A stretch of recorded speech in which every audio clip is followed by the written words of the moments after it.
అందరికీ నమస్కారం. నేను శిరీష. సిరివెన్నెల హోమ్ వరల్డ్కి స్వాగతం. అందరూ ఎలా ఉన్నారు? బాగున్నారు అనుకుంటున్నాను. నేను కూడా చాలా బాగున్నాను.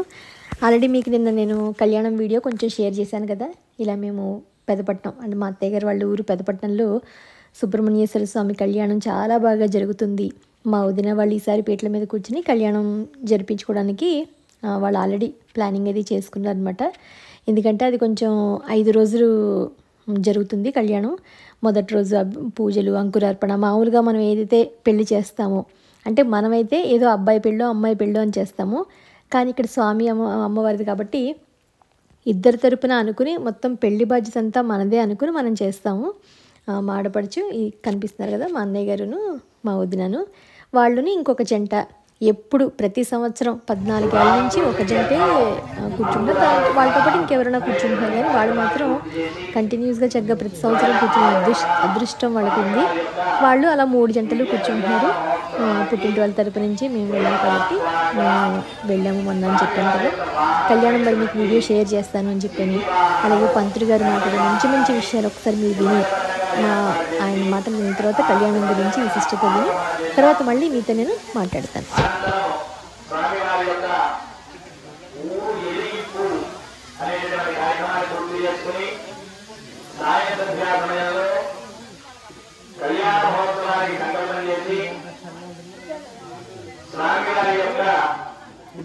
కళ్యాణంలో భాగంగా పునః గణపతి పూజ, పుణ్యాహవాచన కార్యక్రమాన్ని పూర్తి చేసుకుని యజమాని దంపతులకి స్వామి వారికి సర్వరక్షార్థమై రక్షాబంధనాన్ని సమర్పించి ద్విజత్వ సిద్ధి అర్థం సువర్ణ యజ్ఞోపగీత ధారణ చేస్తున్నారు. ఆలోపూజ్యోగాది మహా ఏ కార్యక్రమం చేసినా గణపతి పూజతో ప్రారంభించి ఆ యొక్క క్రతువుని ప్రారంభించమని ధర్మశాస్త్రం చెబుతోంది. అటువంటి ధర్మాన్ని అనుసరించి గణపతి పూజా కార్యక్రమాలు చేసుకున్నాం. పుణ్యాహవాచన, ఈ పుణ్యాహవాచన చేయడం ద్వారా మనశ్శాంతి కలుగుతుంది. శాంతిరస్తు, పుష్టిరస్తు, దుష్టిరస్తు, వృద్ధిరస్తు, అవిఘ్నమస్తు, ఎటువంటి విఘ్నములు లేకుండా మనం చేసేటువంటి వృత్తి వ్యాపార వ్యవసాయాలు ఏవైతే ఉన్నాయో అవన్నీ కూడా విలీకృతంగా ఉంటాయట.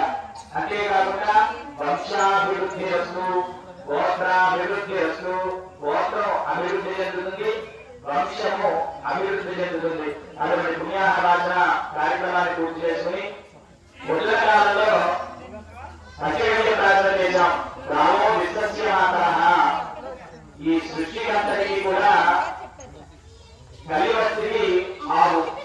అటువంటి ఆవు నుంచి ఉద్భవించినటువంటి ఆవు పాలు, ఆవు పెరుగు, ఆవు నెయ్య, గోమయము, గోమూత్రము, ఈ 5 ద్రవ్యాలతో పాటుగా అంతే కుశోదనంచ గర్భనీయులను పెట్టి ఆ 6 ద్రవ్యాలకి అధిష్టాన దేవతగా లక్ష్మీనారాయణ ఆరాధన చేసి పంచగవ్య తీర్థాన్ని తయారు చేసుకుని ఎప్పటికీ అతం పాపం దేహే విశ్వమాపకే రాజనం పంచగవ్యస్య దహత్యగ్ని నివేదనం. ఆ తీర్థాన్ని పుచ్చుకోవడం ద్వారా యత్మకు అగ్ని గతం పాపం, మనం చేసినటువంటి పాపాలు ఏవైతే ఉన్నాయో అవన్నీ కూడా మన శరీరంలో ఉన్నటువంటి ఎముకలు, మాంసము, రక్తాన్ని పట్టివేస్తూ ఉంటాయి. ఈ తీర్థాన్ని పుచ్చుకోవడం ద్వారా దహత్యగ్ని నివేదనం, అగ్నిలో వేసినటువంటి దూది మీద ఎలా అయితే దగ్ధమైపోతుందో అట్లా మనం చేసిన పాపాలన్నీ ఈ పంచగవ్య తీర్థాన్ని పుచ్చుకోవడం ద్వారా దగ్ధమైపోతాయి. అటువంటి పంచగవ్య ప్రార్థన కూడా ప్రాతకాలంలో చేసేసుకున్నాం. అలాగే శుభాంకురుషుడికి అర్థం అంకురారోపణ, పుట్టమట్టిని తీసుకొచ్చి దానిని 5 పాలికలలో పోసి నవధాన్యాలు వేసి ఆ పంచపాలికల యందు బ్రహ్మ విష్ణు మహేశ్వరాదులని ఆరాధన చేసి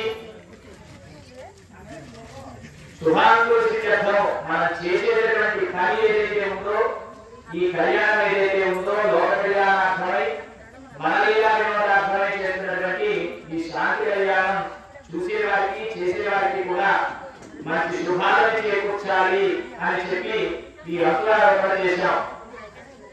ఈ హక్కులారోపణ చేయడం ద్వారా ఆ సప్తరాత్రాత్మజానామ, ఆ పంచరాత్రాత్మజునామ, ఆ త్రిరాత్రాత్మజానామ, సత్యస్కార ఆవిష్యకామ, విద్యాహరాంతోధాయనః.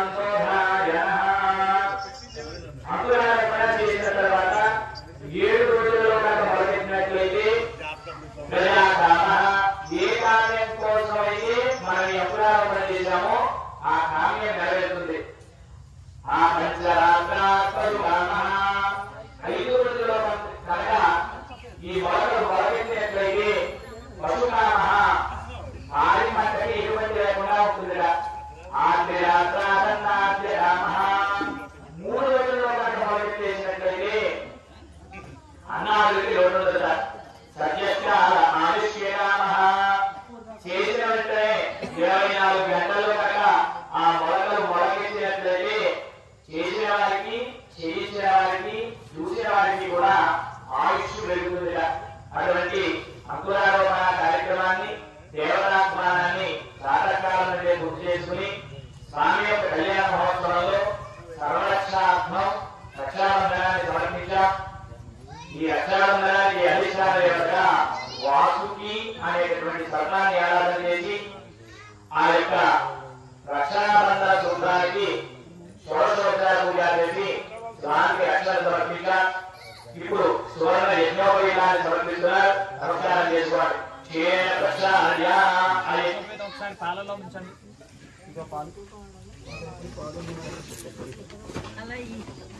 ఇందాక రక్షాబంధనం ఎక్కడైతే పెట్టారో అక్కడ పెట్టి పూజ చేయాలి జరిగింది.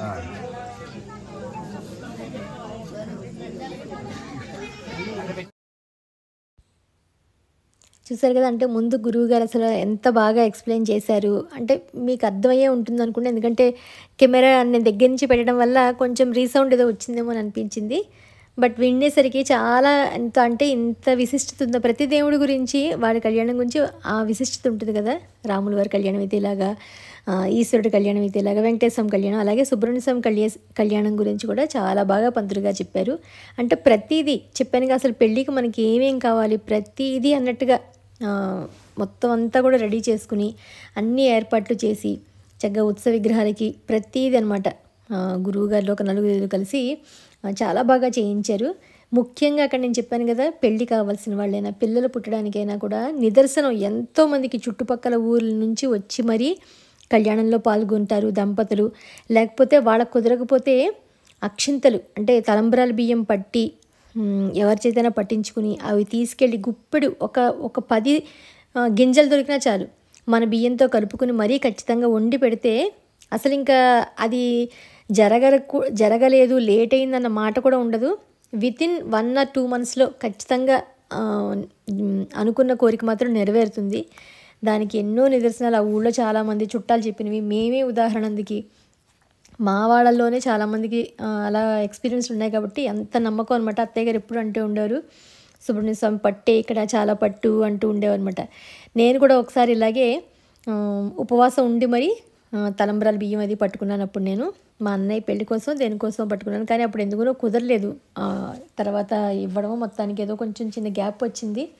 బట్ 99% ఖచ్చితంగా పాయింట్ ఇంకా 99 కదా 100 అనే చెప్పాలి. అంత నమ్మకము. మా వదిన వాళ్ళు శాస్త్రోక్తంగా ఏమేమి గురువుగారు లిస్ట్ ఇచ్చారో దాని ప్రకారం అన్ని మంగళసూత్రాలు, మెట్టెలు, అలాగే అక్కడ ఏంటంటే ముఖ్యంగా స్వామివారికి అత్తం ఇస్తారు, అరటిపండు మొత్తం. అంటే అత్తం అంటే అసలు అందులోంచి ఇంకా విడిగా పండు కట్ చేయకుండా గెలకి ఏదైతే మనకి ఒక అత్తం అంటూ వస్తుందో దాన్ని నైవేద్యంగా సమర్పిస్తారన్నమాట. అక్కడ తలంబ్రాల బియ్యం కూడా ఉదయం అంతా కూడా బియ్యం కడిగి ఆరబోసి వాటిని మళ్ళీ అన్నీ సర్ది మేమే అక్కడ ఉన్నాం అనమాట. అలాగే బియ్య పిండి అవన్నీ ఆడించిన బియ్యం తీసుకొచ్చి ప్రమిదలు చేయడం కానీ, జ్యోతులు చేస్తాం కదా మనం, అవి కానీ అన్నీ అసలు యథావిధిగా ఇంట్లో అన్నీ ఏర్పాటు అంతా చేసుకొని వచ్చి ఏమేం కొనాలి, బట్టలు ఏం కొనాలి, బంగారం ఏం కొనాలి, పూజకి సంబంధించిన ద్రవ్యం ఏం కొనాలి అన్నీ అలా ఏర్పాటు చేసుకుని కన్నుల పండుగగా జరిగిందనమాట. అంటే పల్లెటూరులో కాబట్టి ఒక రకమైన ఆనందంగాను, ఒక పక్క బాణసంచా పేరుస్తూ ఒక మధ్య కోలాహలం, లైట్లు, మంత్రుగా చదవడం, ఊళ్ళో వాళ్ళందరూ కలుసుకుని ఎక్కడున్నారండి అంటే ఊళ్ళో వాళ్ళ స్లాంగ్ ఒకటి ఉంటుంది కదా మనకి మామూలుగా అయితేను. మీరు చివుకుల రామకృష్ణ గారు అబ్బాయి అండి? ఎప్పుడు వచ్చారండి? ఎక్కడ ఉంటారండి? హైదరాబాద్ అండి? అవునండి. ఏం ఉద్యోగం అండి? అలా మనకు ఆ స్లాంగ్ కొంచెం ఉంటుంది కదా, అలా మాట్లాడుతున్నప్పుడు ఇదే కదా మన ఒరిజినల్ అని అనిపిస్తుంది నాకు. అవును, చిన్నప్పటి నుంచి ఇదే ఒరిజినల్. పోను ఏమైనా మాట మాట్లాడిందేమో కానీ అటు వెళ్ళేసరికి అమ్మాయి గారండి ఎప్పుడు వచ్చారండి, అంత బాగున్నారండి అలా అన్నప్పుడు అది నిజంగా ఆప్యాయంగా మనకి ఎంతో అంటే మన క్లోజ్గా అనిపిస్తుంది. ఎందుకంటే నేను ఆ వాతావరణం నుంచి వచ్చాను కాబట్టి ఇది కదా నా స్లాంగ్. నేను ఇంతే అమ్మాయిని, నన్ను ఏదో ఊహించేసుకుని కాదు, నేను పల్లెటూరు అమ్మాయిని అని చెప్తాను. మా వారు పల్లెటూరు నుంచి వచ్చిన వాళ్ళే. ఈరోజు ఏదో ఉద్యోగం కొంచెం చేసుకుని కొంచెం సిటీలో ఉంటున్నాను తప్ప మూలాలు అవే కదా మనవి. అక్కడి నుంచి వచ్చిన వాళ్ళే. అందరూ అసలు భేషజం ఏమీ లేదు.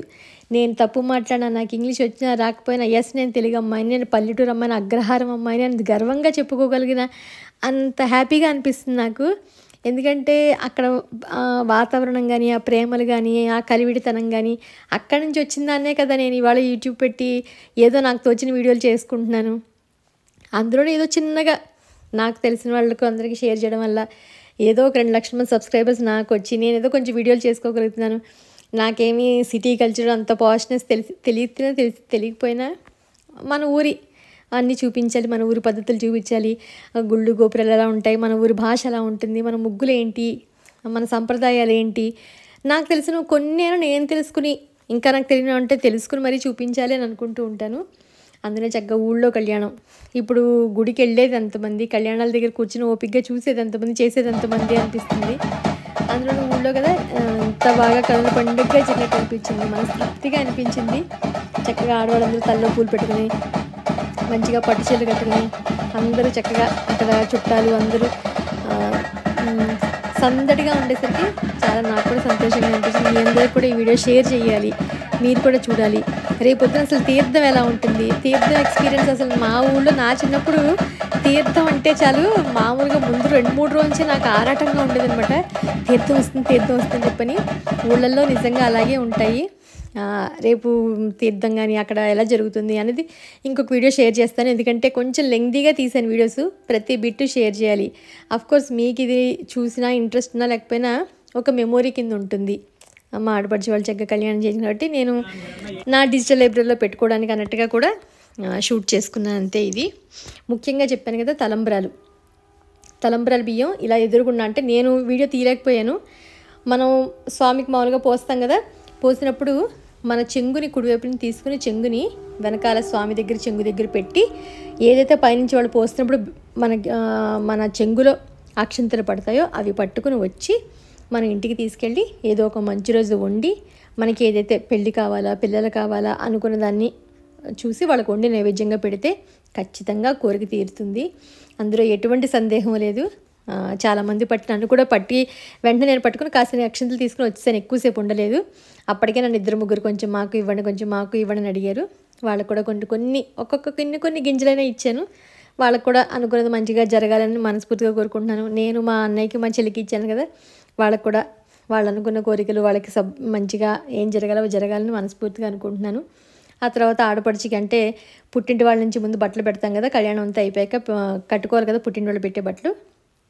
మా ఆడపడిచిన టైం లేదు కదా అని చెప్పని, నాకు ఇబ్బందులు కదా అని చెప్పి తన్నే కొనుక్కోమన్నా అనమాట. పంచిను అన్నయ్య గారు అవి కొనుక్కున్నారు. ఫస్ట్ పుట్టింటి వాళ్ళ తరపున బట్టలు పెట్టేసిన తర్వాత మిగతాది అయిపోయిన తర్వాత భోజనం అనమాట. మన వాళ్ళందరికీ భోజనాలకి పొద్దున్నే పిలిచారనమాట మా ఆడపడిచి వాళ్ళు.